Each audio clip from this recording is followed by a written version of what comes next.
by the mercy of Guru and Vaishnavas. Now we are endeavoring to hear the glories of Navadvip Dham.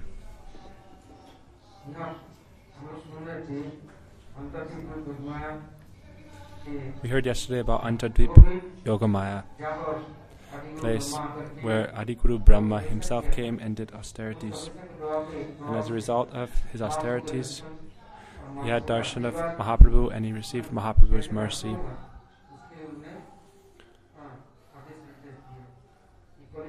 He explained that in Kali Yuga, if we take birth in a high family and are very wealthy and are in the highest caste, the highest ashram and so forth, Kali has more influence there.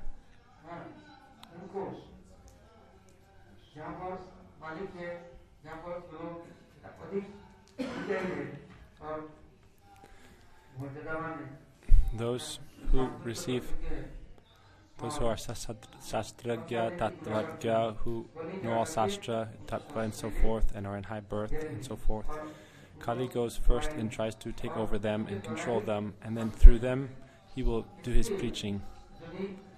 First he takes over the high castes and the high birthplaces. So if we want to be saved from Kali, then Adiguru Brahma said, you should take birth in a low family and be very humble, and you should tolerate all kinds of pain, torment, suffering. Tolerate everything. But don't take shelter of Kali Maharaj. Don't take alms from him. Generally, what does in the high caste places or people who are very high class, who are under the shelter of Kali Maharaj, then they're always like his servants, and if they rebel against him, then he will give them so much torment. So if you want to not have to fight so much with Kali, better to take shelter of like a low family and so forth. And in all situations, you can remember the Lord, be in his shelter, and then the Lord will naturally, he will see, this person doesn't want anyone aside from me, and he will automatically help and protect that person. So you will not have to worry so much. The Lord looks, what do you want? If you are always like crying and praying for the help of Kali Maharaj just because of a little like disturbance or not enough facility for enjoyment and so forth, then Kali Maharaj, he will give you everything, but what will you become a result? You will become a slave, and you don't think you can always be happy. If you take shelter of like Kali, then even though you might be very wealthy and so forth, still you will always be disturbed, anxious, depressed, sick and so forth. And if once you have become under the dominion of Kali, and then you try to fight against him, he will attack you with all his soldiers and weapons. And he will see if you are trying to advance beyond his realm, then he will attack you with so much force, and you will not be able to progress ahead. So what should you do? You should go and take birth in a low family and try to remain like hidden and niskinchan akinchan. So Brahmaji showed this in his own life by taking birth in a Yavana family as Haridas and becoming Haridas Thakur. When Mahaprabhu came, we heard about his appearance and his childhood pastimes. Mahaprabhu stayed for some time in Navadvip, Mayapur, and then he took sannyas and went to Jagannath Puri. It is said that when Mahaprabhu appeared,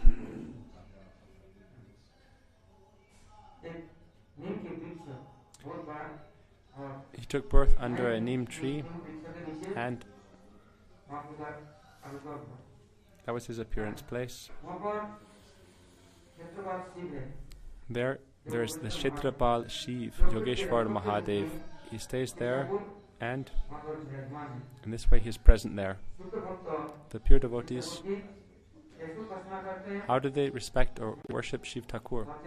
it is said, we pray to Shiv Thakur, Vrindavana Vanipate Jaya Soma Soma Mole Sanaka Sanandana Sanatana Narade De Gopishwara Brajavilasi Yugangri Padme Prema Precha Nirupadi Namo Namaste. The Vaishnavas respect and pray to Shiv Thakur like this. Shiva is Kshetrapal, the guardian of the Dham in all directions. So, the followers of Sanatan Goswami and the Vaishnavas, they are one-pointed devotees and worshippers of Radha Krishna. So, still, when they come to the holy abode, the Dham, they pray in respect to Shiv Thakur, and they say, you have the qualification to give Prema Bhakti for the lotus feet of Yugal Kishore Shri Radha Krishna. So we respect Shiv Thakur. Then, going from there, we go to Nrsingadev's temple. He destroys all the obstacles in devotion. He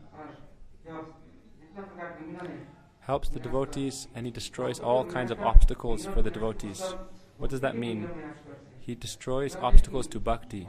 Does not mean he will destroy all sorts of obstacles so that we can always be absorbed in enjoyment and we can make Nrsingadev like our slave and worker.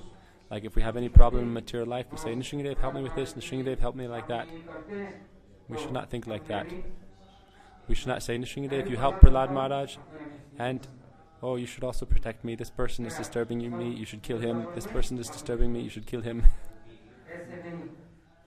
We should not try to engage Nrsingadev in our service. He destroys obstacles in bhakti, and he helps the devotees so that no problem comes in their devotional life. And nearby that is Gaur Gadadhar. When you go on Parikrama, then there's Gaur Kunda, and as the glories of Radha in Kund and Sham Kund are so great and glorious, similarly the Gaur Kund there is similarly very glorious. The devotees go there and bathe in that Gaur Kund, and there Mahaprabhu was given Abhishek. After the Lord was bathed there, then also the dust of the devotees is present there, and their Charnamrita is present there. So the Gaur Bhaktas go and take bath there, and in this way they take shelter and receive this nectar of Mahaprabhu's ras, and they do bhajan there on the bank of Gaur Kund. So when they receive there, they can receive the mercy of Gaur Hari, and they can achieve eligibility to enter the real realm of devotion. From there, from Yoga Pit, you go further to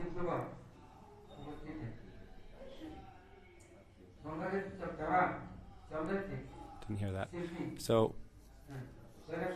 Shivji came from Kailash again there, and there he saw that prem or love that he could not find there in Kailash, where the Ganga came on his head first. Then he came again nearby the bank of the Ganga in Gordam, and he could find that prem. The Ganga Devi is so happy in Navadvip. So Ganga appeared on his head first, but she wasn't so happy there. He was happy. She thought, I was happy when Ganga came on my head. But where is Ganga happy? So she is most happy in Mahaprabhu's Dham. So I will go to Navadvip Dham, where Ganga is present. They are fully happy. So Shivji, he left Kailash in one form, and he went there and hid in Gormandal there, and he desired to relish Mahaprabhu's pastime. So he took shelter of Ganga Devi there in Navadvip, and she is present there. Nityananda Prabhu took Jiv Goswami there and gave him darshan, and he said, Shiv Thakur himself, he came there to taste prem, and he appeared there in a hidden way so people could not disturb him. And there, that place is very helpful. You can take shelter of Shiv Thakur and get entrance into Gaura's pastimes. Also, Shiv Thakur is present always in Gaura-Lila as Advaita Acharya. So from there, when he first went to do austerities, he received Mahaprabhu's mercy and appeared and took part in Mahaprabhu's pastimes as Advaita Acharya. So there's a ghat nearby. It's called Bada Puri Ghat, where you take bath. On one side there's the Ganga, and on one side there's the Jamuna. They both flow together, And Saraswati is also present in the confluence, along with Godavari and Kaveri. These 5 holy rivers are present together. After that, there's a place called Jagai Madai Ghat. In Navadvip, they appeared in high-class Brahmin families. They were called Jaganananda and Madhavananda. However, by bad association, as a result of that, they became absorbed in all types of wicked, sinful activities and were very fallen devotees. When someone is very intoxicated, then they try to spend their lives only to enjoy their senses, and they can do any type of wicked activity to try to achieve things for their own sense enjoyment.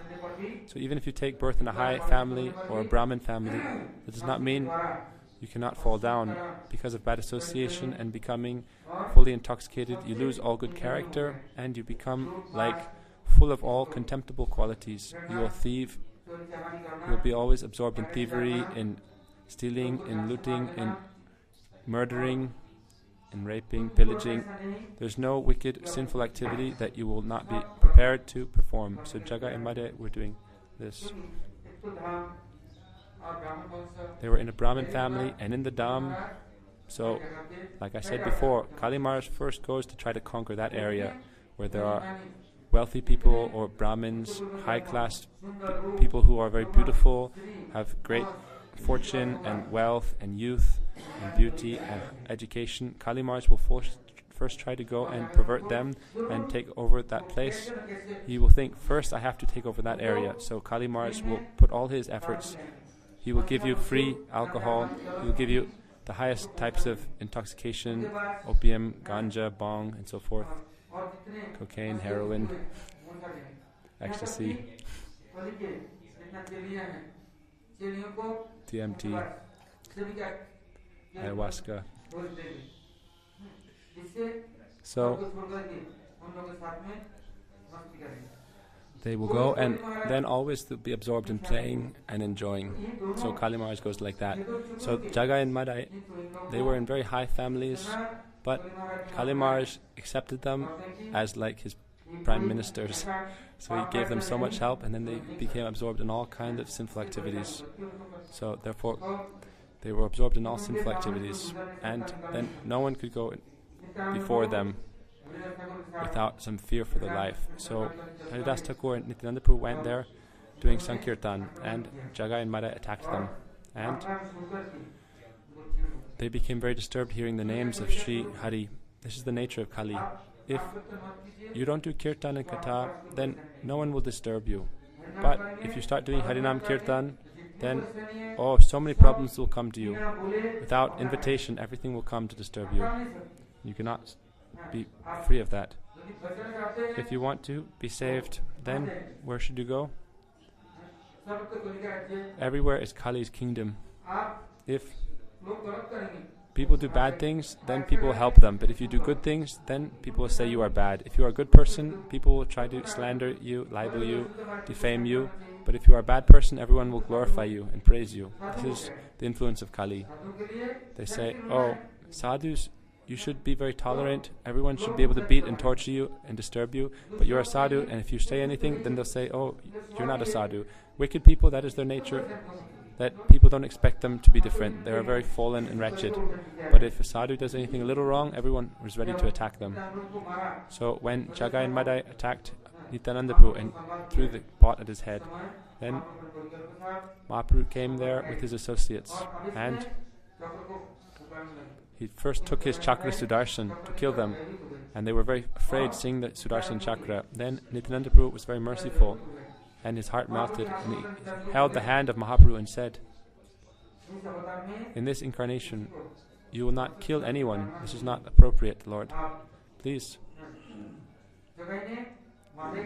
Jagai stopped Madai. He told him not to hit me or to attack me. Madai beat me, but Jagai stopped him from continuing. So then Mahaprabhu gave his feet on Jagai's head and said, you saved my Nitai, you helped my Nitai. Then Jagai began to cry in eightfold ecstatic symptoms. And then Madai said, Lord, You are only giving mercy to Jagai, but not to me. You will not free me of this sin.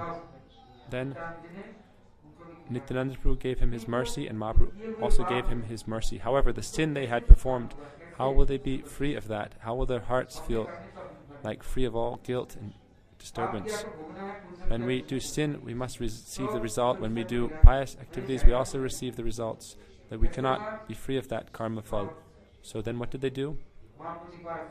They prayed to Mahaprabhu saying, we're always disturbed at heart because we have disturbed so many people in our life. We have murdered so many, stolen from so many people. So the Lord said, go every day to the ghat, this ghat, and every day the devotees who come, you should serve them. Clean the ghat, take the foot dust, and make it so they have no disturbance. Help them in all ways. Then Nityananda told them like this, and on Nityananda's order, they would always stay at that ghat and serve the devotees and everyone who came there. In this way, they would take all the foot dust of the Vaishnavas on their head. So, with their own hands, they would clean the stairs of the ghat, and therefore it became called Jagai Madai Ghat.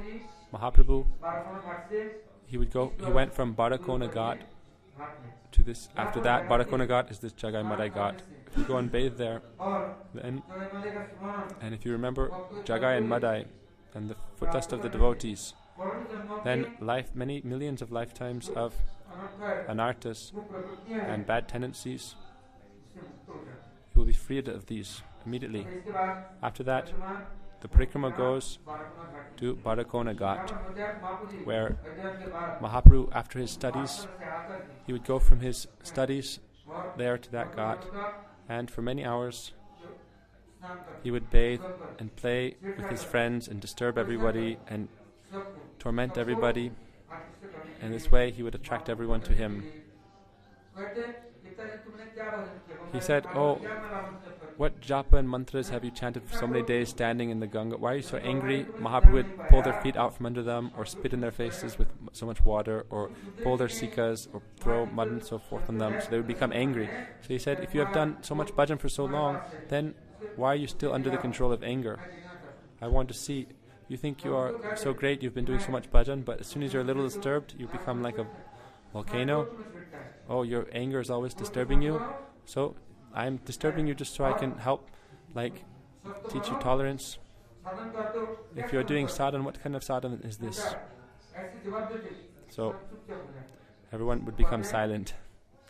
So Mahaprabhu, after this, when his elder brother took sannyas and left home, after that Mahaprabhu would not disturb anyone. He became very grave.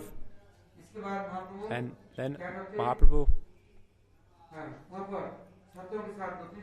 every day he would go there with his students, and on the bank of the Ganga, there he would sit and he would give class, and he would tell them, take shelter of the Ganga, and by her mercy you can become pure and full of good nature and impressions, and you can receive the mercy of Guru, and you will develop taste in Sastra and study. Without Ganga Devi's mercy you cannot gain anything. Therefore every day in the morning you should go and take bath in the Ganga, worship her. In the evening also go and glorify her, sing stav stutis, and respect her in this way. One day Mahaprabhu was giving his class, surrounded by thousands of his students, and Keshav Kashmiri, who was like the biggest Pandit scholar in all of India,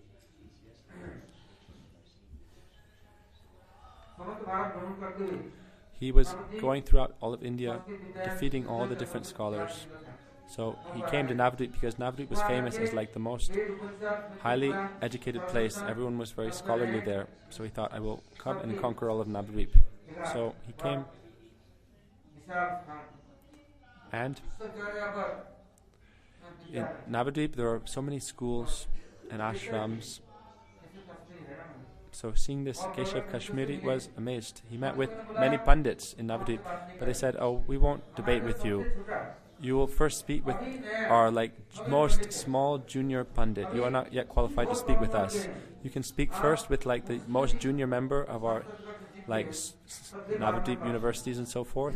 And he's just a little boy. And if you can defeat him, then you can come up to our level and debate with us. First, speak with this new baby boy Pandit, this boy Pandit. They knew that if Keshav Kashmiri first spoke with them, he would defeat them all very easily, and they would have to write the certificate of defeat and become his disciple. This is the thing in the Indian culture. If you lose a debate like that, you must become the disciple of the victor. So they knew we would be defeated by Keshav Kashmiri. He was so powerful and knowledgeable. So they said, okay, first go to Nimai, because they knew, even though Nimai, he didn't know about Nimai yet, how glorious he was. But he was just a boy. Why? Nimai was also disturbing everyone. All the Pandits would be shivering and afraid of him and wouldn't go in front of him because Nimai was so strong in his logic and so forth. So they thought, okay, let's send Keshav Kashmiri to Nimai. If he defeats Keshav Kashmiri, then he will not disturb us, and if Keshav Kashmiri defeats him, then Nimai's pride will be mitigated.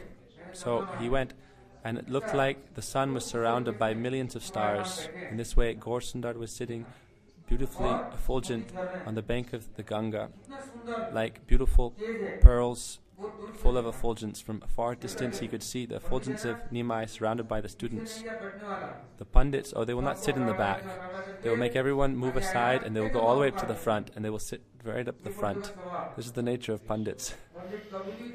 Pandits will not be subordinate or sitting in the back. They like to sit right up in the front, right next to the speaker.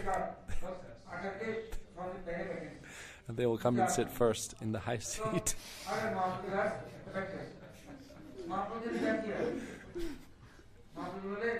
So he came and sat next to Mahaprabhu and said, "Oh Panditji, you are so knowledgeable, you are so learned. Please come. Welcome, welcome. Now, please tell us the glories of Ganga Devi. We are sitting here. We have come to the bank of the Ganga and taken our shelter. So, by her glories, our hearts can become pure. If we do not hear her glories, how can we become purified? So please, when we develop pure knowledge, then our faith will increase naturally. So please give us knowledge. If we are ignorant, we will think this is just an ordinary river and the water is flowing by. We will not know her glories. So please, we cannot have faith without knowing her glories. Therefore, please, you are very learned, and you are Jagat Guru, you are Acharya. Therefore, please, tell us the glories of Gangaji." So he became very proud and puffed up, very happy, thinking, "Oh, look how much he's respecting me. Well, very easily I will defeat him. I will show them how glorious, how wise and knowledgeable I am." He's just a young boy. What does he know, he thought. And he is surrounded by all these other boys. They're all just like little kids. They're like in primary class or kindergarten class. Like there are millions, thousands and thousands of students in kindergarten or in first, second grade. But how many will you find in university, PhD programs or in DLit programs? In primary class, you'll see so many students. So he thought, "Oh, Mahaprabhu has so many students, but they're just like first grade, second grade students. They don't know so much." So he was very proud. And then he stood up there on the bank. Sometimes he would stand up, folding his hands, and sometimes holding his ears, doing dandavat. In this way, he was glorifying the Ganga, and everyone seeing him, all the students and boys, they were astonished to see the scholarship of this Keshav Kashmiri. He was making original verses with all proper melodies and chanda and so forth, and beautifully he was explaining the glories of Ganga with original verses he just immediately was making. And then he would sing with such chamatkar, with such attractive qualities. So there's so much power within melody and tune. If you sing properly, you can control the listeners through it. And you can make everyone clap or offer pranam, fold their hands, weep, laugh, just by the power of your singing and melody and so forth. So in this way, with 100 new verses, he glorified Ganga, and everyone was. Also, it was Ganga Devi was very happily dancing, and her waves were coming up. So everyone started clapping and dancing, and they were saying, "Oh, glorious, glorious! We've seen such a great Pandit. That even though we are staying on the bank of the Ganga, we've never heard such glories. We do not even find these in Sastra. So now our lives are successful." Mahaprabhu said, "Oh Guruji, now you have given us such a sweet nectar." So then he sat down and he was looking like, who will praise me, who will glorify me, who will give me thanks and tilak and dhanyavad, and who will bind my turban, who will give me a garland, who will give me a necklace. He was looking around. Then Mahaprabhu said, oh, it was very nice. The glories of Ganga you explained are very nice. However, you spoke so many nice verses that you just composed. Please tell me the dosh and gun, meaning the good qualities and the faults in your own verses. Please tell us. The dosh and the gun means the fault and the gun. When Mahaprabhu said dosh or fault, then immediately the fire started in Keshav Kashmiri. Oh, I am Keshav Kashmiri. There can be no fault in my compositions. Mahaprabhu said it very simply, like sweetly. Oh, please tell me the dosh and gun, any like the good qualities and anything like is not perfect. But hearing that, he became very disturbed, and he thought, oh, whatever I speak is like perfect. It is all perfect, pure. Yes, okay. That is okay. You made so many nice new verses. You made 100 new verses. And in this way, you glorified her very nicely. So Mahaprabhu, then he was very clever. He said, please tell me the verses. Then he said, okay, I don't know, but you can tell me what are the qualities and faults and so forth. He thought, I spoke so many quick verses, could anyone remember it? Like I spoke so quickly, do you think anyone could remember that? He didn't think Mahaprabhu was like that. But Mahaprabhu was so clever, immediately he began to repeat the verses in even more sweet tone and melody. And then he asked, oh, I made these new slokas, how did you memorize them? So quickly, just hearing them once. He said, someone is like a kirtaniya, someone is a listener. Someone is a shrutidar who can hear something once and never forget it. Someone can compose many nice things, someone can remember it very nicely. So then he said, oh, please tell me the explanation of this particular verse, the dosh and gun of this particular verse. When he saw Mahaprabhu took out one specific verse, then he was thinking, oh, there is no dosh. He said, he glorified all the good qualities of that verse. And he said, tell me if there's any fault. So Mahaprabhu then said, oh, there are 6 faults and there are 9 good qualities. Fault? Oh, you say there is a fault? Then he said the first fault is the worst fault. You told Ganga Devi is Bhavani Bharta. So tell me, you said Bhavani. Bhavani means the Shakti of Bhava. She is like the potency or the servant, like the wife. And Bharta is like also like it's redundant. Bhavani means like the Shakti of Shiva, Bhavani. And if he was talking about Parvati, so he said Bhavani is already the Shiva Shakti. And if you say Bharta, then it means like she has another amorous affair, like another lover, besides her first husband. So this is like great disrespect. If you speak like this to a chaste woman about her and you're trying to glorify her, then this is considered like the greatest disrespect. Then Shivji will be so disturbed and Parvati will be so disturbed. So how did you speak like this? So then he became very ashamed. Oh, what have I done? Then Mahaprabhu glorified talked about all the different 6 faults, the Chanda fault, the Alankar fault, the Nyas fault, and so forth. And Keshav became filled with sweat and perspiring, and he began shivering and weeping and shaking, and it was like his blood was all dry. He thought, I have defeated everyone in the whole world, but now I have become defeated by this little boy. And he's shown 6 faults in one verse. And then everyone started like laughing, and then Mahaprabhu said, oh, he put his finger to his lip and said, be quiet. Do not disrespect pundits. This is worse than death. You should not disrespect. Don't clap and laugh. The boys started clapping and laughing. He said, stop. Then Mahaprabhu started glorifying him. Then when he started glorifying the good qualities, then in there also Mahaprabhu showed that even within the good qualities, what is the quality? Within the gun, there are many kinds of qualities or guns or good qualities in something. If one person is called guni or qualified or full of good qualities, when they are very humble, soft, they have tolerance, and they have magnanimity, and they are merciful and affectionate, and they have this karuna shakti, then this is a qualified person. Otherwise, what is the use of knowledge? If you're only using this to chastise and abuse others and to try to defeat and show contempt to everyone, this is not a good quality. This is not learning or knowledge. Oh, people, you can be like full of knowledge and so forth, but a real knowledgeable, wise, qualified person If he cannot give mercy and affection to those who are junior, and he cannot respect those who are senior, then this is not a good quality, this is a bad quality. It has no use or function.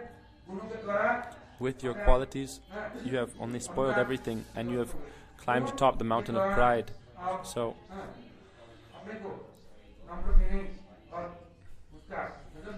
you cannot digest your qualities and stay humble. Therefore, it is only the cause of your downfall. So, Mahaprabhu gave many nice purports. In this way, he completely washed the heart of Keshav, and he took off his beautiful big turban and put it on the ground. And all his disciples that had followed him put their heads down in shame. Then Mahaprabhu said, "Oh, now you must be tired. Go and take some rest, and tomorrow we will discuss Shastra again." Hearing this, then he became shaking. "Oh, again we will have to discuss and debate. Oh, I don't know what else he has, what he will do today. He showed me like this. He said, let me leave tonight. I won't stay in Navadvip anymore. Why? Otherwise everyone will taunt me and tease me. Why? This Nimai Pandit, that, all the Pandits in Navadvip and Varanasi and so forth, this Nimai, he has controlled everybody. No one can keep their head up and their nose high up in the air in front of Nimai. He has now made everyone subordinate to himself. He is the greatest scholar. So then he was this devotee of Sarasvati, and he began to pray and meditate on his Sarasvati Devi. He went to a quiet place and said, "Oh, if you desired to make me lose, then you could make me lose by some good Pandit, but why did you make me lose to this little boy? In this way my nose has been cut, and now I am like a riven cloud. I will have no place anywhere. I had come with nice elephants and horses, with so many horses, and people were fanning me with chamaras and giving me arti and worshipping me and bathing my feet. In this way I had come to Navadvip, but look what happened to me today." In this way Keshav Kasmiri was traveling all over India with this whole retinue worshipping him. But now look what you've done. You've made me lose all my respectability. So at that time Sarasvati Devi came to him and said, she appeared before him and said, "Look, you can be victorious everywhere, but you can't be victorious over my husband, the master of the entire universe. So go and take shelter of him. He is the Supreme Lord, and beg forgiveness for your arrogance." So as soon as he woke up in the morning after his dream like this, he went to Mahaprabhu in Brahma Muhurta and offered his prostrated obeisances. And then he prayed to Mahaprabhu. What did Mahaprabhu say?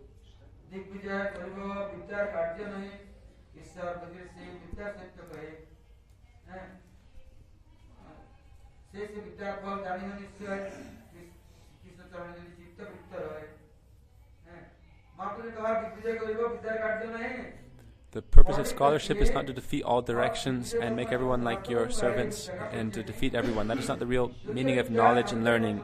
Real knowledge is the service of the Lord. If you have used your knowledge in serving the Lord and being engaged in bhajan and sadhan, then this is the real fruit of knowledge or vidya. Otherwise, if you get a high position and you try to defeat everyone else, then this is against Krishna Bhakti and will only be the cause of your downfall.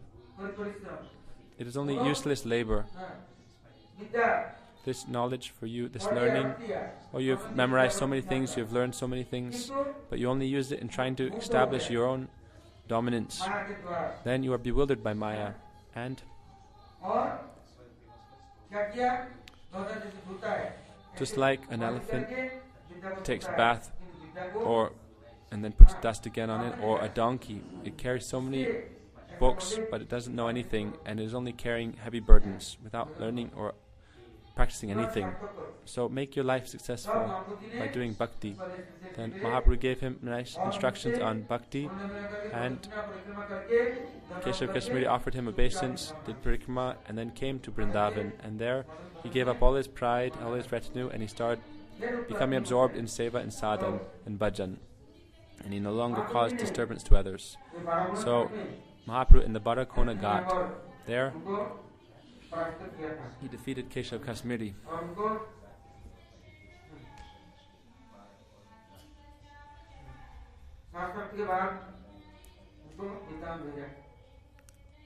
Afterwards he sent Keshav Kasmiri to Vrindavan.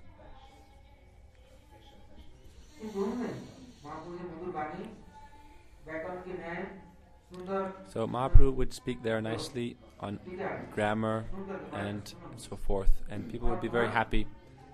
Mahaprabhu in this way taught many students, and they would all be very attracted to Mahaprabhu.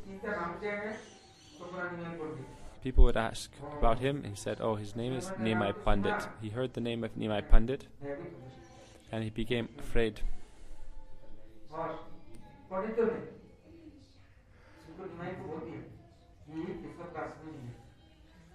So now he's reading from the book of the story. He said, Keshav Kashmiri asked, what do you want to hear? And in this way he glorified Ganga. When Mahaprabhu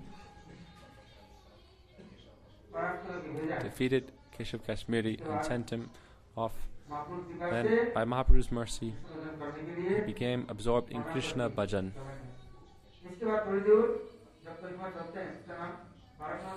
Then from there we go forward to another ghat. There Gangadas Pandit's Sanskrit school is present. One day when Mahaprabhu was present with Gangadas Pandit, his teacher, Mahaprabhu told him, when you were very sad before, you left your Ganganagar and you left your position there, and you came at night time at 1 or 2 in the morning or 1:30 in the morning to the Ganga. There was no one to help you, but I came in a boat and I took you from one side to the other side. Do you remember? Then Gangadas Pandit was astonished. Why? He was very learned Pandit and a Brahmin, so his wife and his children, they had both left and they were staying at the Ganga. But the Muslims, when they see nice beautiful girls or Pandits and learned people, then they will force them to change their religion, and they will steal their children and enjoy their daughters or wives. And if they try to stop them, they will kill them. So Gangadas Pandit heard the Muslims were coming there, the Qazi was coming there, and he had nice daughters and wife, so he thought, let me leave. So he left everything and he came to the bank of the Ganga, but it was very wide, so how could he cross over? And he was very afraid that the Muslims would catch him and kill him. So he began to pray to Ganga while weeping. Then he saw Mahaprabhu took a form and he came as a boatman with a nice boat there at 1:30 in the morning when he was fleeing, and he took him from one side to the other. That area was like the Hindu were still in control. So he took shelter of Ganga there, and Mahaprabhu told him this story when he met him, and he said, you can stay here without any disturbance and do your bhajan. After some time, now there will not be any disturbance soon, and you do not have to worry for your family. So when our parikrama goes from one side to the other, and we go on the boat while doing kirtan, Par karenge nayare bajo Krishna kanaya. Otherwise we sing ke jabri bai Baba Sindhu par. So we do these kirtans. Then Mahaprabhu, while doing kirtan, he went to the Qazi's house, and he told the Qazi, Mama, uncle, oh, you are like our mama, meaning like our uncle. So tell me, why are you acting so against dharma or religion? He said, I will never do it anymore. Now also no one will do it in my generation, in my dynasty. I will not stop or disturb the Hari Kirtan. Why? Look, I have scratches on my chest. At night, one fierce half man, half lion came and grabbed me and sat on my chest and said, I will kill you, rascal. Then I took a vow I would never disturb the kirtan. So Mahaprabhu, with kirtan, Sankirtan, he went to the house of the Qazi, and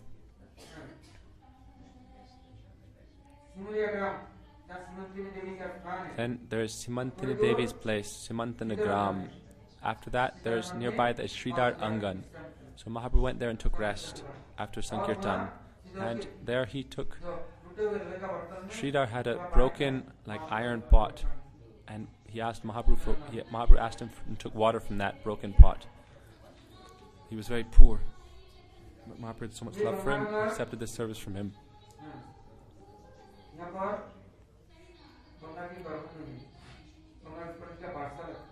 So nearby is the house of Gangadas Pandit, and before he was Sandipurni Muni in the Krishna-lila, he went from Gaya. What did he do in school? Like in the school, Mahaprabhu broke all the pencils or the quills and the slates of the students. Then they went and complained to him and said, Nimai, oh, he looks like he's very peaceful and sweet and golden, but he looks like he's nice, but then he's always disturbing everyone, and he broke all their slates and so forth, and now our parents will all chastise us. So they summoned Nimai, and he said, why did you do this? Then Nimai said, oh, they don't listen to you, only they're writing everything down, but they don't remember anything, they don't bring anything in their hearts, but they are not respecting you. When you're speaking, they should listen nicely. Instead, they're just looking down at their pad and pencil, their slate. If they don't understand anything, they should pray to you for mercy and try to focus and learn everything. Why are they just taking these notes and notes and notes? This is useless. What is the point of this?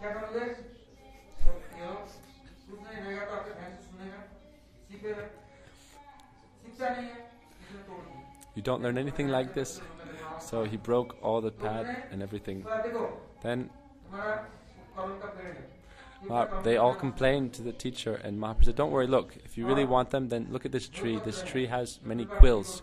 If there's that tree there, Nagar, it makes like things that look like pencils or quills. And he said also there's like trees there that the bark is like paper, like thin sheets of paper.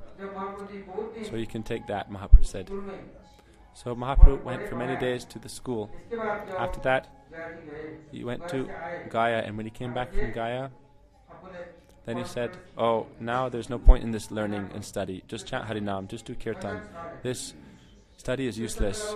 Harinam is everything, this is the essence. Otherwise, everything is useless. So then everyone came to Gangadas Pandit and said, oh, Nimai is no longer tutoring us. When we go to him, he said, oh, throw all your paper and everything in the Ganga and just chant Haribo, Haribo. This is everything. So they said, now he's disturbing and destroying everything. So they went to Gangadas Pandit, and he called Nimai and said, oh, why aren't you teaching anyone anymore? Gangadas Pandit told Nimai, then why should I teach them? Then he said, okay, you are telling me, so I will do it. This is your instruction. So then he went to teach grammar again, but instead of teaching regular grammar, he only talked about Krishna. And he would only glorify Krishna. In every word, in every letter, in every syllable, he just glorified Krishna. So again they went to complain. Then he said, the real learning, everything is Krishna. Without Krishna there is nothing. So they told Gangadas, oh, now we're not learning any grammar or Vyakaran. We're not learning any Sanskrit and so forth. But Mahaprabhu was always only absorbed in Hari Kirtan. And he said, just do Kirtan, that is everything. Do Nagar Sankirtan. Now I won't do all this useless study. So from there we go further on Parikrama, and from Yoga Pit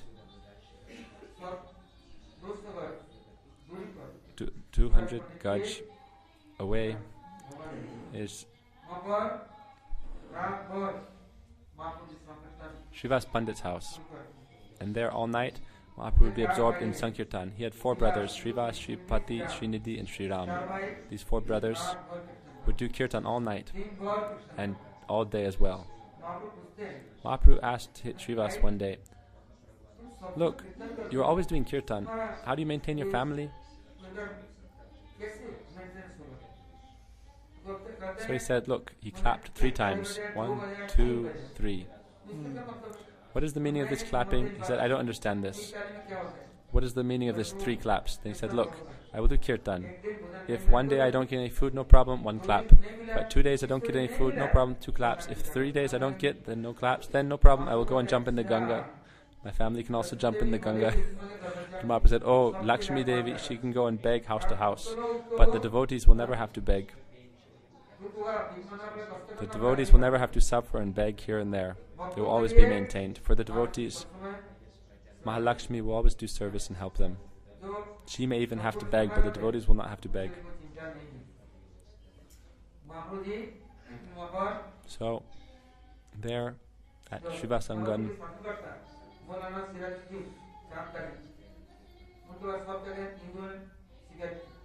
many people complained, the Hindus complained, saying, this Srivas, he is all night doing kirtan, it is the time of Chaturmasya, Hari is sleeping, and he is disturbing Hari, he is always like waking Hari, calling out, Hari, Hari, Hari, Hari. He's only doing kirtan loudly, shouting, so he's not letting Hari sleep. So Hari will curse us, and he will destroy us. Therefore, kick him out. They went to like the ruler of that area. The Hindus went to the ruler nearby, and the Qazi is... So the Qazi came and he broke the mridanga and said, stop doing kirtan. You will not shout and do kirtan like this. If you do it, then I will force you to become Muslims. Otherwise, I will break your house and throw it in the Ganga. Why? This was like the sasan. This is how they would discipline and control. So Mahaprabhu came and started the kirtan again.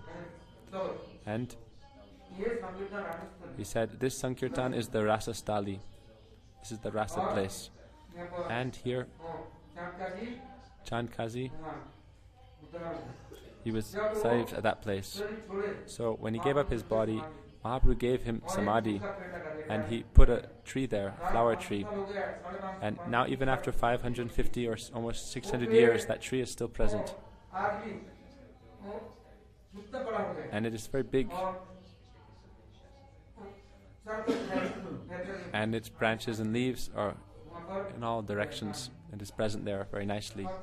So, Mahaprabhu at Srivas Pandit's house, he manifested his Sat Prahariya Bhav for 7 prahars, for like 21 hours approximately. He showed all his incarnations from Braha to Kurma to Ram to Parshuram, Nrsinga, Vamandev, Narayan. He showed all his incarnations, and in this way all the devotees worshipped him. He gave prem to everyone, but he didn't give prem to Sachi Mata. Why? Why didn't he not give prem to Sachi? He said, oh, Sachi Mata, she made offense to Advaita Acharya.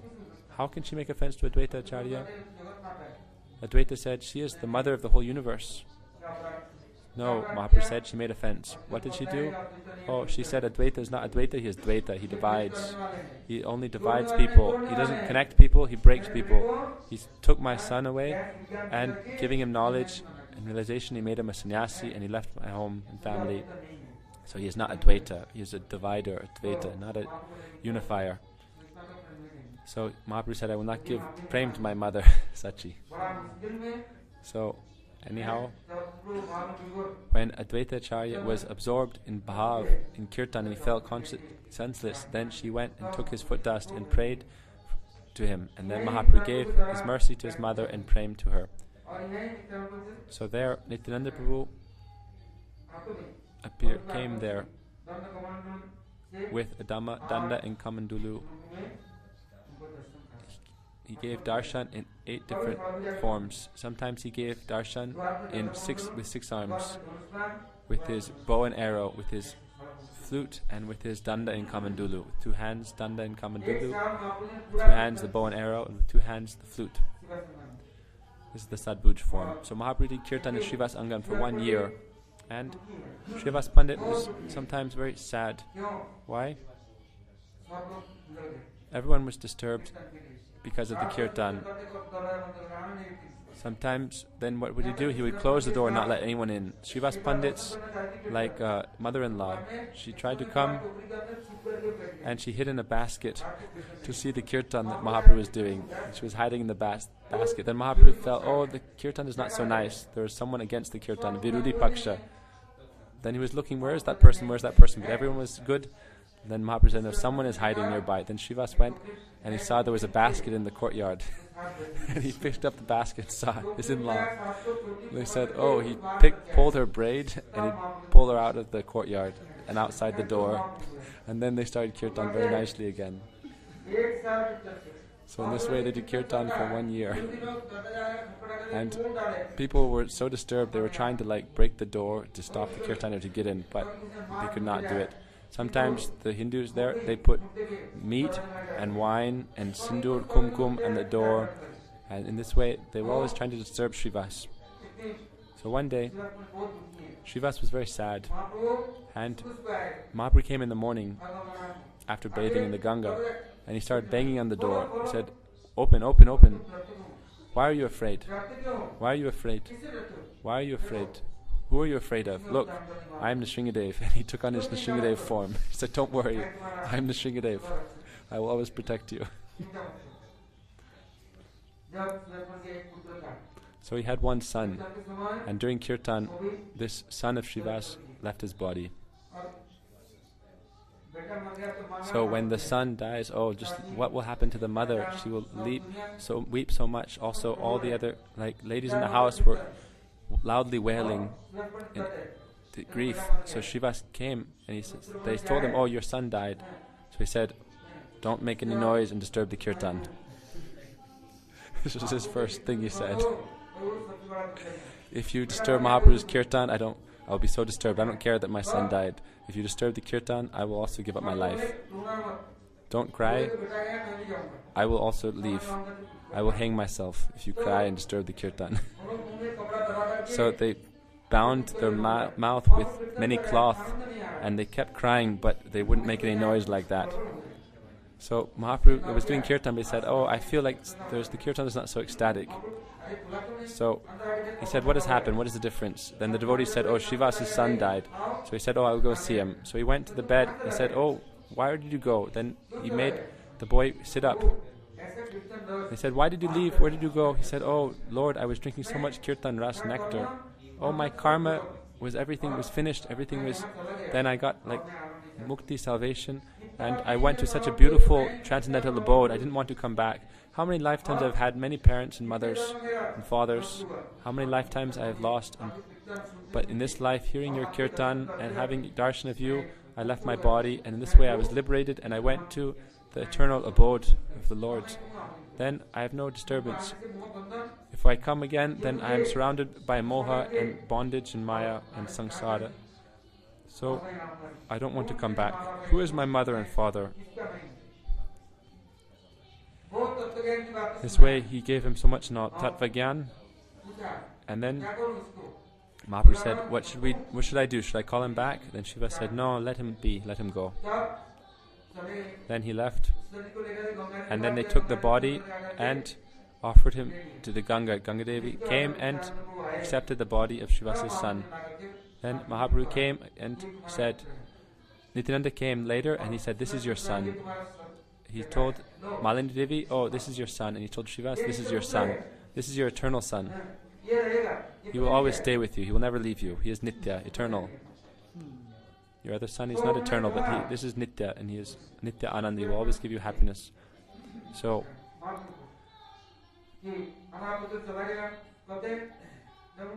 Mahaprabhu said when he came back, remember what he said? He said, "Who is the father? Who is the mother?" The Lord is our father and mother and everything. He maintains and nourishes everyone. We take birth in 84 lakh species and wander in this way in the universe, but by your mercy, by Kirtan, I have achieved Nitya Seva in Nitya Dham, the eternal service in the eternal abode. Therefore, now I will not stay in this house. Now my time here is finished and I will not come back. So Mahaprabhu said, "Yes, as you like." And then he asked Shivas, "Should I let him depart?" And everyone said, "Yes, let him go." So in that time the soul of the boy left. So Narayani Devi was the niece. And when Mahaprabhu was doing Satpara Vibrav, she would go to the Ganga and collect clay pots of water. She brought 108 clay pots. After the Kirtan, Mahaprabhu would be bathed with Abhishek like this. So she would serve like this. Her name was... So who was Srivas Pandit? He is one of the Panchatattva. In one avatar he is Narad. He was first born elsewhere, then he came later to Navadvip Dham before Mahaprabhu appeared. When Mahaprabhu took sannyas and went to Puri, then he went to Kamar Hatta and stayed there. And there he would always be doing Kirtan. Gopal Chapal. who was a Brahmin, Srivas went to his courtyard, and Gopal Chapel, he went and put meat and wine and so forth at Srivas's house, and as a result he became a leper. When he came for mercy from Mahaprabhu, Mahaprabhu said, "Go and beg forgiveness from Srivas." And then he was, by begging forgiveness, he was saved from that. So further ahead we go on Parikrama to Advaita Bhavan.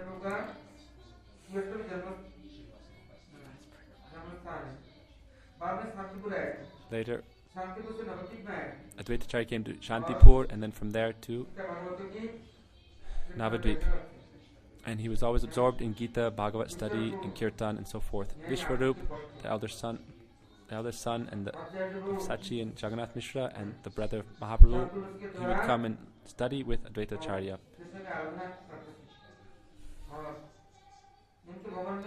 Advaitacharya always worshipped the Lord with Chandan and Tulasi. He worshipped Shalagram like that. Gangadas, Suklambar, Chandrasekhar, Murari Gupta, they would all come to hear Harikatha from Advaitacharya and to do Kirtan there. After Mahaprabhu's sannyas, Advaita again went to Shantipur, and every year he would go before Rath Yatra to Puri to meet with Mahaprabhu. So from there we go ahead to Gadadhar's house.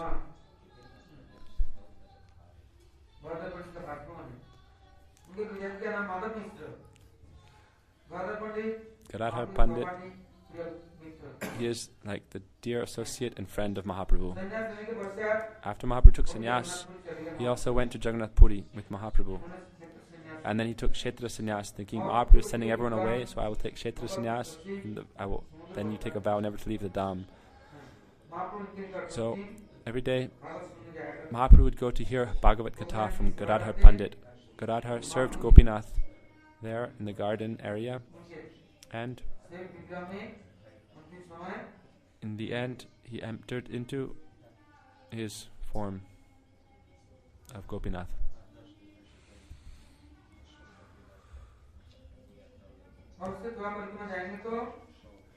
Going further ahead, there is Swarup Damodar's place. Before, his name was Purushottam Acharya. He is Lalita Devi's incarnation. His father is Padmanabh Acharya and his mother is something else.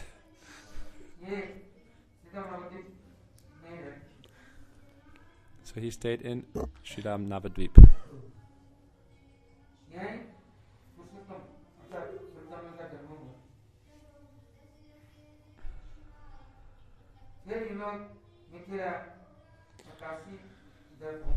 They went to Mithila and Kashi, and in Kashi, Malabendra Puri's guru Lakshmipati Tirtha was there, so he took Diksha from him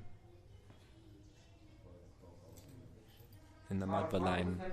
After Mahaprabhu took sannyas, Purushottam or Swarup, he went to Kasi and he took sannyas in the Sankar Sampradaya. And from there, then he got the name Swarup Damodar, and then he went to Puri and stayed with Mahaprabhu.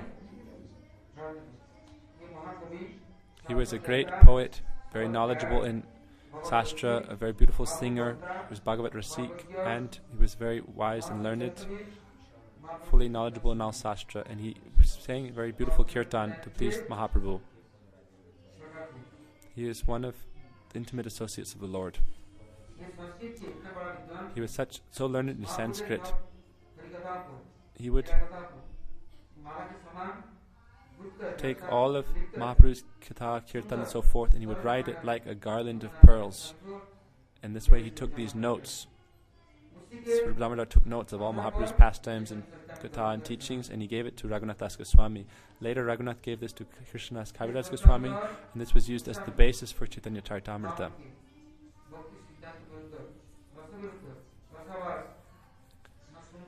So Mahaprabhu would not hear Rasabhas and all these different useless things. So Swarup Damodar, if anyone wanted to give anything to Mahaprabhu, first Swarup Damodar would check it and oversee it, and if it was fit, then he would show it to the Lord. Otherwise, many people would come to try to show many things to Mahaprabhu, but he would not waste his time with these things unless Swarup Damodar first approved it.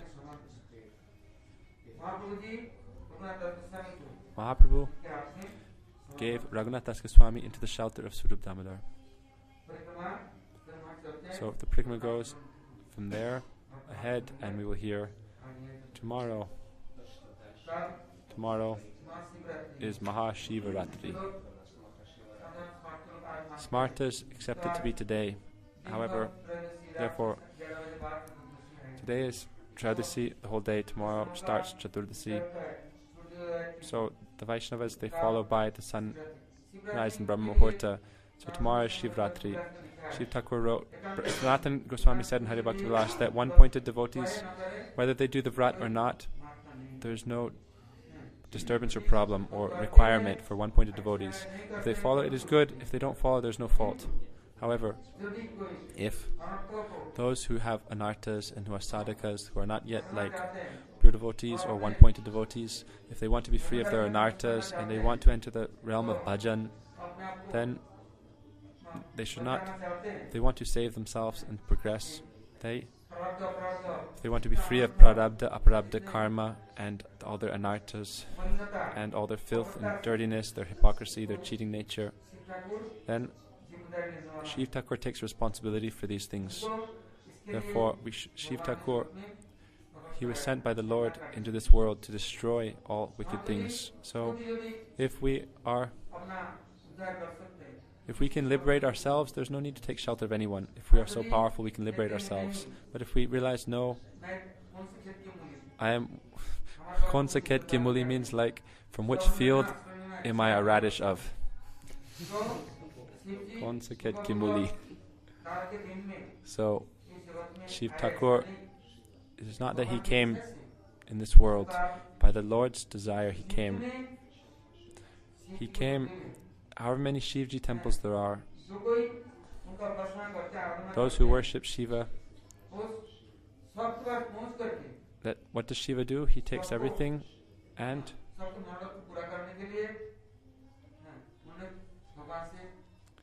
he prays to the Lord himself to fulfill the desires and help everyone. And the Lord says, gives them all blessing. And Shiv Thakur is always very close and connected to Sri Hari. So Sri Hari tells him, now, Shiv said, all those who try to follow me, I'm offering them all to you. And Hari says, everyone who is my devotee, it is your service to protect them. Therefore they are Hari Har Ekatma. They are considered like two in the same. So if you don't look after them, Hari said, then what connection do I have?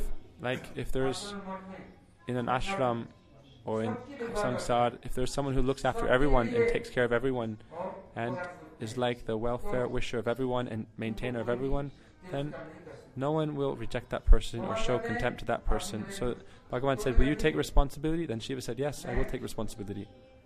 I will go and I will take all responsibility. So the Lord is so pleased with him. Then he said, I will always be with you. Yes, no one will reject that person who is always helping and maintaining. So tomorrow Shiv Thakur comes to give mercy. Who will be such a mad person that will not take his shelter? And who will be such a proud person with their head so high, with their nose so high up in the air, that they will not take shelter? They will only be like a madman or a very proud person. For pure devotees, there is no consideration. But for sadhakas, we should not think, I don't need your mercy, I don't need your help, I know everything, I am pure, I will liberate myself. Why will I bow my head to you? We should not be so proud like this. Shiv Thakur, Shiva means auspiciousness, and he who gives welfare to everyone. He destroys all anarthas. It is like a minute's play for him. He can purify you very quickly, and he can give you eligibility to enter into pure devotion. Therefore, Sanatana Goswami, when he stayed in Govardhan, he would stay with Chakleshwar Mahadev. He said, then I have no problem, no maya, no disturbance can come. When he stayed in Vrindavan, every day he would go for darshan of Gopishwar Mahadev. In Kamyavan, he would go for darshan of Kameshwar Mahadev. And in Govardhan, he would stay with Chakleshwar. Then he said, Shiv Thakur, Bolanath. Now, after some days, he said, I won't come to you and stay with you anymore. I won't stay here at night anymore. Why? It is very difficult with you. People come every day and bathe you with so much milk, yogurt, ghee, and give you so many sweets. then thousands and thousands of flies come, and thousands of mosquitoes. You have no problem. You are Bolanath. You always are surrounded by these types of creatures, but I will not stay here in this disturbance. So then Shiv Thakur said, no, I'm so happy you are here doing kirtan. I'm very happy with your association, hearing Harikatha and so forth. So don't leave me, please. From tomorrow, no mosquito or fly will come here. And after lunch, after the afternoon, I will not let anyone come and bathe me with milk or yogurt. They can do it in the morning, and then they have to clean it very nicely, and then they can decorate me and dress me and clean everything very nicely. And we'll stop at noon, and then we'll together do kirtan and Harikatha. So, when Shiv Thakur saw Sanatana Goswami was very old and could not walk so much, then he said, there's no need to come so far, I will come to you. Then, nearby his bhajan kutir, the Lord Mahadev appeared as Bangkandi Mahadev, nearby Sanatana Goswami's bhajan kutir. So they had so much close relation. So Shiv Thakur can give you mercy, and he has the power to give you entrance into Braja Bhakti. So Gurudev would say, Shiv Tattva is very deep. If you cannot understand Shiv Tattva, then it is very difficult. If you take shelter, then what is the problem? But many people, they think they are so exalted and high, so they disrespect Shivji, or they do not respect him, especially on Shivratri.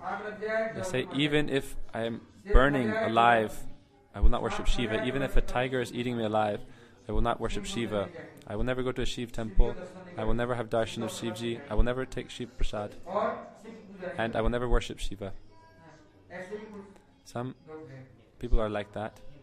However, we are very fallen and low. There's no need for us to be thinking we're so great.